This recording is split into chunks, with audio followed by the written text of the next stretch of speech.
आतिश पारे से खूनी थूक। आज सादत हसन मंटो। गाड़ी आने में अभी कुछ देर बाकी थी। मुसाफिरों के गिरोह प्लेटफार्म के संगीन सीने को रौंदते हुए इधर उधर घूम रहे थे। फल बेचने वाली गाड़ियां रबर टायर पहियों पर खामोशी से तैर रही थीं। बिजली के सैकड़ों कुमकुमे अपनी ना झपकने वाली आंखों से एक दूसरे को टिकटिकी लगाए देख रहे थे। बरकी पंखे सर्द आहों की सूरत में अपनी हवा प्लेटफार्म की गतली फ़िज़ा में बखेर रहे थे। दूर रेल की पटरी के पहलू में एक लैंप अपनी सुर्ख निगाहों से मुसाफिरों की आमदोरफ्त का बगौर मुशाहिदा कर रहा था। प्लेटफार्म की फ़िज़ा सिगरेट के तंद धुएं और मुसाफिरों के शोर में लिपटी हुई थी। प्लेटफार्म पर हर एक शख्स अपनी अपनी धुन में मस्त था। 3-4 बेंच पर बैठे अपनी होने वाली सैर का तज़करा कर रहे थे। एक घड़ी के नीचे खुदा मालूम किन ख्यालात में गर्क ज़ेरे लब गुनगुना रहा था। दूर कोने में नया ब्याह हुआ जोड़ा हंस हंस कर बातें कर रहा था।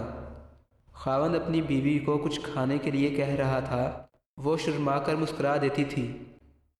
प्लेटफार्म के दूसरे सिरे पर एक नौजवान कुलियों के साथ लड़खड़ा कर चल रहा था, जो इसकी बहन का ताबूत उठाए हुए थे। 5-6 फौजी गोरे हाथ में छड़ियाँ लिए और सीटी बजाते हुए रिफ्रेशमेंट रूम से शराब पीकर निकल रहे थे। बुक स्टॉल पर चंद मुसाफिर अपना वक्त टालने की खातिर यूं ही किताबों को उलट पलट कर देखने में मशगूल थे। बहुत से कुली सुर्ख वर्दियाँ पहने गाड़ी की रोशनी का उम्मीद भरी निगाहों से इंतज़ार कर रहे थे। रिफ्रेशमेंट रूम के अंदर एक साहिब अंग्रेज़ी लिबास ज़ेब तन किए सगार का धुआं उड़ाकर वक्त काटने की कोशिश कर रहे थे। कुलियों की ज़िंदगी गधों से भी बदतर है, मगर मियाँ क्या करें, आखिर पेट कहाँ से पालें। एक कुली दिन भर में कितना कमा लेता होगा? यही 8-10 आने, यानी सिर्फ जीने का सहारा। और अगर बाल बच्चे हों तो अपना पेट काट कर उनका मुंह भरें। जब इन लोगों की तारीख ज़िंदगी का ख्याल एक दफ़ा भी मेरे दिमाग में आ जाए तो पहरों सोचता रहता हूँ कि आया इनकी मुसीबत हमारी नाम निहाद तहजीब पर बदनुमा दाग नहीं है। दो दोस्त प्लेटफार्म पर टहलते हुए आपस में बातें कर रहे थे। खालिद अपने दोस्त की गुफ्तगू सुनकर कदरे मुतजिब हुआ और मुस्कुरा कर कहने लगा, क्यों मियाँ, ये लेनन कब से बने तुम? तहजीब किस बला का नाम है? इंसानियत के सर्द लोहे पर जमा हुआ जंग? जाने दो ऐसी बातों को। जानते हो, मैं पहले ही से अपने हवास खोए बैठा हूँ। खालिद, सच कह रहे हो, ये बातें वाकई दिमाग को दरहम बरहम कर देती हैं। 2 रोज़ हुए अखबार में एक खबर पढ़ी कि 15 मजदूर कारखाने में आग लग जाने की वजह से जले हुए कागज़ की मानित राख हो गए। कारखाना बीमा शुदा था, मालिक को रुपया मिल गया, मगर 15 औरतें बेवा बन गईं और खुदा मालूम कितने बच्चे यतीम हो गए। कल 3 नंबर प्लेटफार्म पर एक खाकरूब काम करते करते गाड़ी तले आकर मर गया। किसी ने आंसू तक ना बहाया। जब से ये वाक़या देखा है तबीयत सख्त मगमूम है। यकीन जानो, हलक से रोटी का लुकमा नीचे नहीं उतरता। जब देखो इस खाकरूब की खून में लुथड़ी हुई लाश आंखें बाहर निकाले मेरी तरफ घूर रही है। मुझे इसके घर ज़रूर जाना चाहिए, शायद मैं इसके बच्चों की कुछ मदद कर सकूं।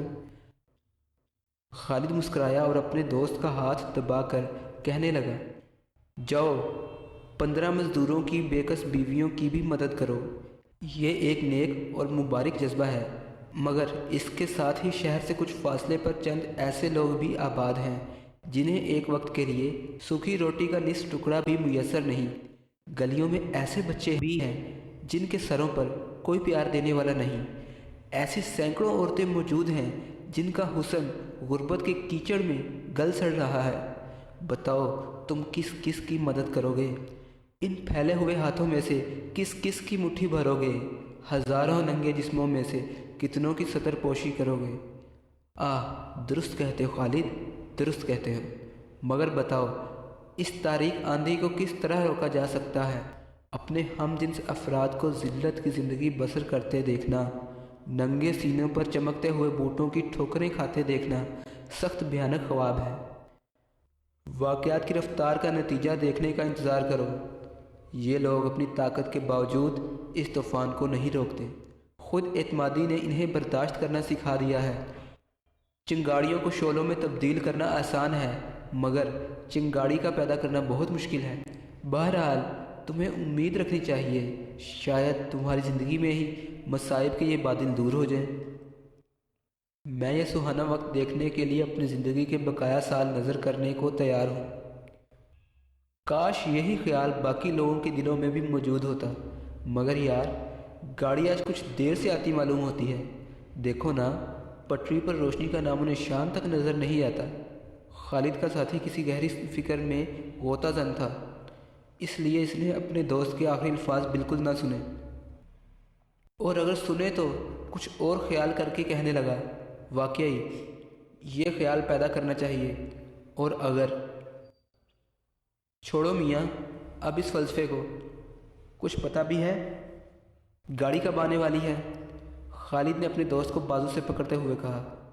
گاڑی؟ اور پھر سامنے والی گھڑی کی طرف نگاہ اٹھا کر بولا، 9:25، بس 10 منٹ تک آ جائے گی، یعنی 10 منٹ کے بعد ہمارا دوست ہمارے پاس ہوگا۔ ذرا خیال تو کرو، میں وحید کی آمد کو اس دردناک گفتگو کی وجہ سے بالکل بھول چکا تھا۔ یہ کہتے ہوئے خالد کے دوست نے جیب سے سگریٹ نکال کر سلگانا شروع کیا۔ پلیٹ فارم پر لوگوں کا ہجوم تیزی سے بڑھ رہا تھا۔ مسافر بڑی سرعت سے ادھر ادھر بھاگ رہے تھے۔ کھلے اسباب کے ڈھیروں کے پاس خاموش کھڑے گاڑی کے منتظر تھے کہ جلد اپنے کام سے فارغ ہو کر ایک آنا حاصل کر سکیں۔ خوانچہ والے دوسرے پلیٹ فارموں سے جمع ہو کر اپنی اپنی مخصوص صدا بلند کر رہے تھے۔ فضا گاڑیوں کی گڑگڑاہٹ، مختلف انجنوں کی پھپ پھپ، خوانچہ والوں کی صداؤں، مسافروں کی باہم گفتگو کے شور اور کلیوں کی بھدی آوازوں سے معمور تھی۔ برقی پنکھے بدستور سرد آہیں بھر رہے تھے۔ ریفریشمنٹ روم کے اندر بیٹھے ہوئے مسافر نے، جو ابھی تک سگار کو دانتوں میں دبائے کش کھینچ رہا تھا، اپنی کلائی پر بندھی ہوئی گھڑی کی طرف بڑی بے پرواہی کے انداز میں دیکھا اور بازو کو جھٹکا دے کر مرمری میز پر سہارا دیتے ہوئے بلند آواز میں بولا، بوائے۔ تھوڑی دیر خادم کا انتظار کرنے کے بعد وہ پھر چیخا، بوائے بوائے، اور پھر آہستہ آہستہ بڑبڑاتے ہوئے، نمک حرام۔ جی آیا حضور۔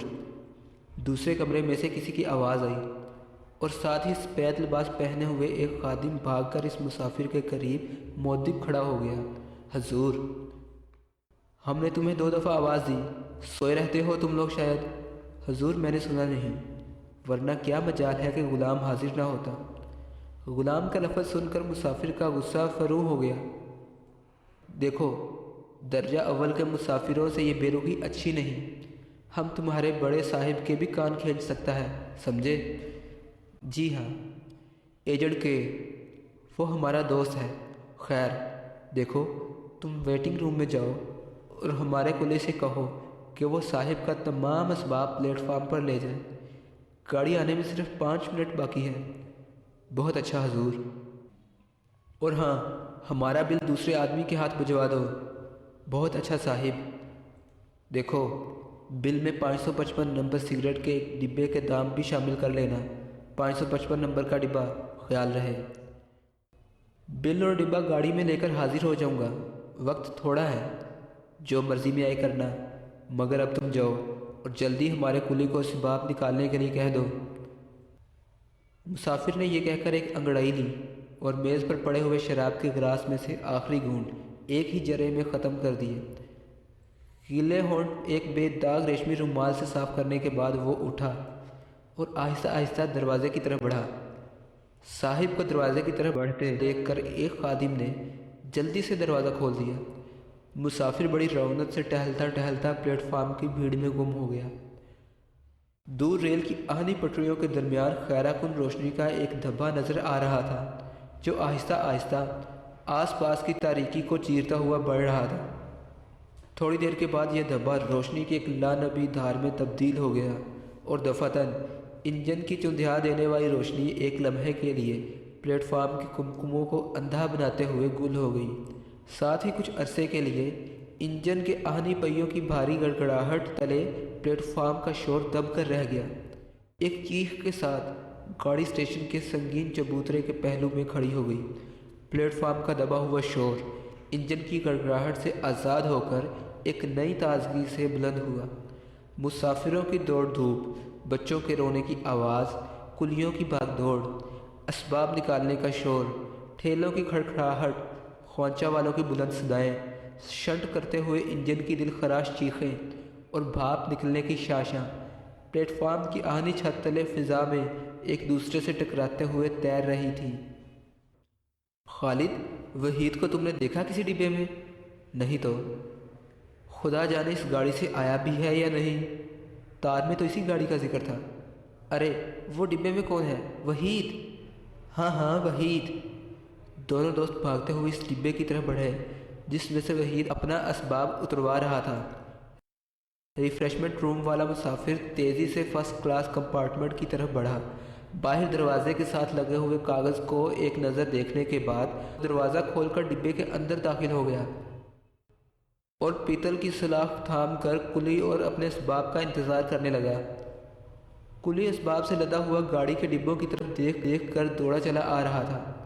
मुसाफिर ने इसे झुलाकर बुलंद आवाज़ में पुकारा, अबे अंधे, इधर आ। कुली ने मुसाफिर की आवाज़ पहचान कर इधर उधर निगाह दौड़ाई, मगर भीड़ में खुद मुसाफिर को ना देख सका।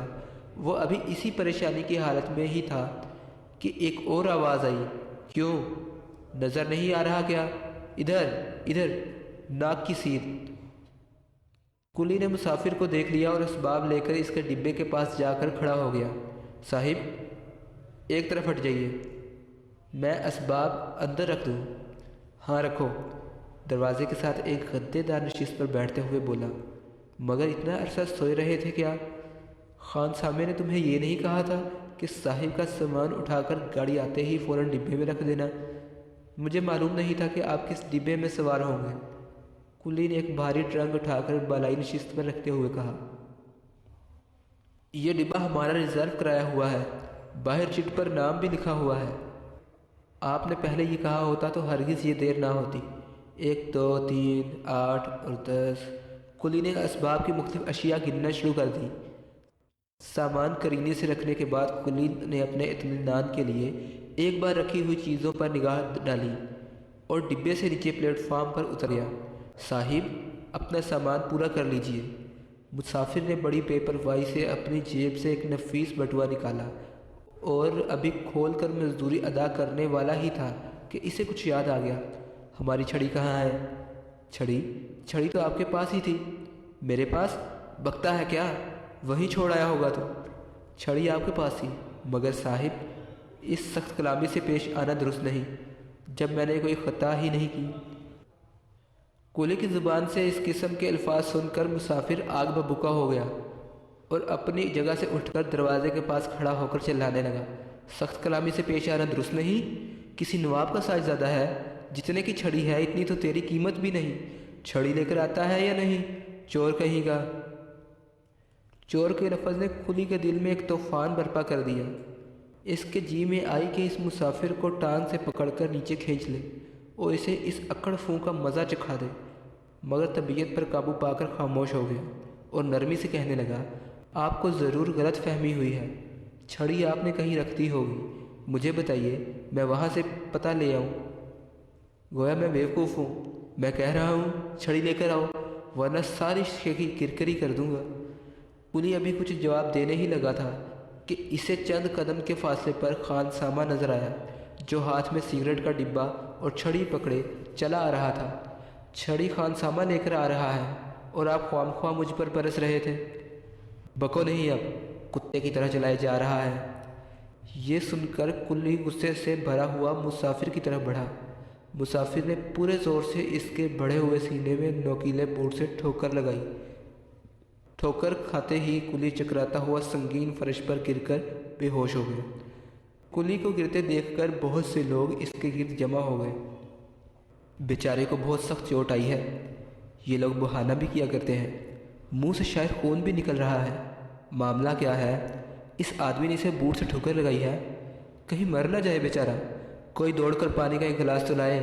بھئی ایک طرف ہٹ کر کھڑے رہو، ہوا تو آنے دو۔ کولی کے گرد جمع ہوتے ہوئے لوگ آپس میں طرح طرح کی باتیں کر رہے تھے۔ تھوڑی دیر کے بعد خالد اور اس کا دوست بھیڑ چیر کر گرے ہوئے مزدور کے قریب پہنچے۔ خالد نے اس کے سر کو اپنے گھٹنوں پر اٹھا لیا اور اخبار سے ہوا دینا شروع کر دی۔ پھر اپنے دوست سے مخاطب ہو کر بولا، مسعود، وحید سے کہہ دو کہ ہم اب اسے گھر پر ہی مل سکیں گے، اور ہاں ذرا اس ظالم کو تو دیکھنا، کہاں ہے؟ گاڑی چلنے والی ہے، کہیں وہ چلا نہ جائے۔ یہ سنتے ہی لوگ اس مسافر کے ڈبے کے پاس جمع ہو گئے، جو کھڑکی کے پاس بیٹھا کانپتے ہوئے ہاتھوں سے اخبار پڑھنے کی بے سود کوشش کر رہا تھا۔ مسعود اپنے دوست وحید سے رخصت لے کر اس مسافر کی طرف بڑھا اور کھڑکی کے قریب جا کر نہایت شائستگی سے کہا، آپ یہاں اخبار بینی میں مصروف ہیں اور وہ بیچارہ بے ہوش پڑا ہے، پھر میں کیا کروں؟ چلیے اور کم از کم اس کی حالت کو ملاحظہ تو کیجیے۔ کم وقت میرے سفر کا تمام لطف غارت کر دیا ہے۔ اور پھر دروازے سے باہر نکلتے ہوئے، چلیے صاحب، یہ مصیبت بھی دیکھنا تھی۔ خالد بے ہوش کولی کا سر تھامے اسے پانی پلانے کی کوشش کر رہا تھا۔ لوگ جھکے ہوئے خالد اور کولی کے چہروں کی طرف بغور دیکھ رہے تھے۔ خالد، آپ تشریف لے آئے ہیں؟ مسعود نے مسافر کو آگے بڑھنے کو کہا۔ ہاں جناب، یہ ہے آپ کے ظلم کا شکار، کسی ڈاکٹر کو ہی بلوا لیا ہوتا آپ نے، مسعود نے مسافر سے کہا۔ مسافر کولی کے زرد چہرہ اور لوگوں کا گروہ دیکھ کر بہت خوفزدہ ہوا اور گھبراتے ہوئے جیب سے اپنا بٹوا نکالا۔ مسافر ابھی بٹوا نکال رہا تھا کہ کولی کا جسم متحرک ہوا اور اس نے اپنی آنکھیں کھول کر ہجوم کی طرف پریشان نگاہوں سے دیکھنا شروع کیا۔ یہ نوٹ آپ اسے میری طرف سے دے دیجئے گا، میں چلتا ہوں، گاڑی کا وقت ہو گیا ہے۔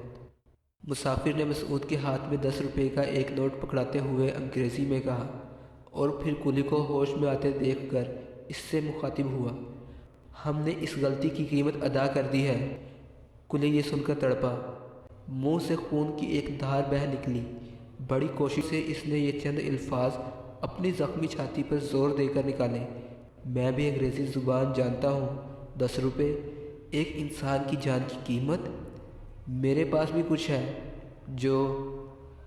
باقی الفاظ اس کے خون بھرے منہ میں بلبلے بن کر رہ گئے۔